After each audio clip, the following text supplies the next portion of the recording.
Bonjour à toutes et à tous. Je suis Vincent Vicard, économiste et adjoint au directeur du CEPI, le principal centre de recherche sur la mondialisation et les questions de commerce international en France. J'ai la chance cette année d'intervenir à la Biennale européenne d'histoire locale à Tulle sur le thème réindustrialiser pour mieux résister. Aujourd'hui, quand on parle d'industrie ou de réindustrialisation, ce sont des termes comme souveraineté, souveraineté économique, résilience, dépendance, relocalisation. Des termes qui font référence à un environnement international qui est aujourd'hui plus conflictuel, et cela depuis plusieurs années, et particulièrement marquant ces derniers mois avec l'arrivée de Donald Trump au pouvoir et la politique conflictuelle vis-à-vis de ses partenaires commerciaux et ses politiques protectionnistes. Ces problématiques sécuritaires aujourd'hui associées à l'industrie s'inscrivent donc dans un cadre plus large de basculement dans la vision de la mondialisation qui était longtemps vécu comme source de gains pour les populations et aujourd'hui source de dépendance au reste du monde.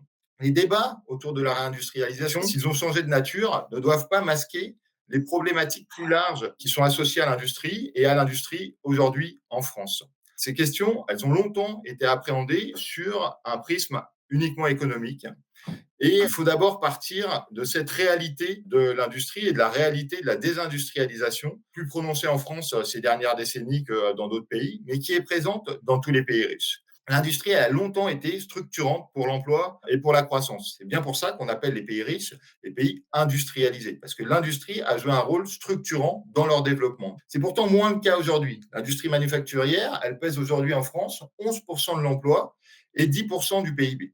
Et cela, ça reflète des tendances structurelles de gains de productivité plus importants dans l'industrie et de développement en parallèle d'activités de services. Et c'est cette situation de l'industrie aujourd'hui, qui ne va pas changer. La part de l'industrie, même dans le cas d'une réindustrialisation importante, elle restera minoritaire dans l'emploi et dans la valeur ajoutée. Et ça ne veut pas dire que les problématiques liées à l'industrie ne sont pas fondamentales pour nos économies riches, et aujourd'hui en France. Donc la question qu'il faut poser aujourd'hui, ce n'est pas celle d'un retour en arrière à une industrie telle qu'on a pu la connaître dans les années 50 ou même 80 ou même 2000.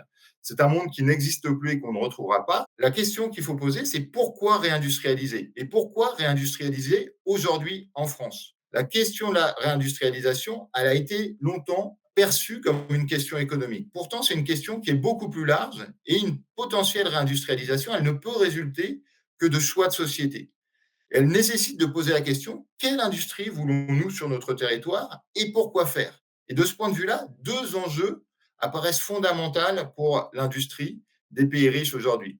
Le premier enjeu, c'est un enjeu de sécurité économique. Dans un monde plus conflictuel tel qu'on le connaît aujourd'hui, il y a une nécessité de sécuriser l'accès à un certain nombre de biens et donc d'en maîtriser la production sur le territoire national ou sur un territoire élargi qui est le territoire européen, assez naturellement le territoire européen pour la France. Et cette question-là, elle se pose non pas pour l'ensemble de l'industrie, mais pour certains secteurs spécifiques qui sont stratégiques, qui produisent des biens critiques nécessaires à l'action publique ou nécessaires à nos économies, notamment en période de crise. Le deuxième enjeu qui est structurant et qui ne doit pas être oublié, c'est la question de la transition écologique. Et l'industrie, elle joue un rôle fondamental dans la transition écologique de deux manières.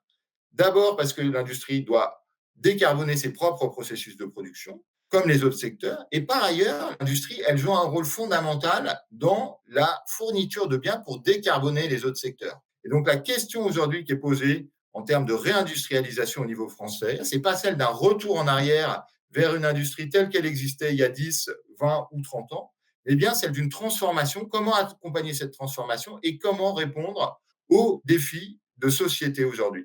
C'est pour ça que je vous donne rendez-vous vendredi 17 octobre à 18h30 à Tulle pour cette conférence inaugurale.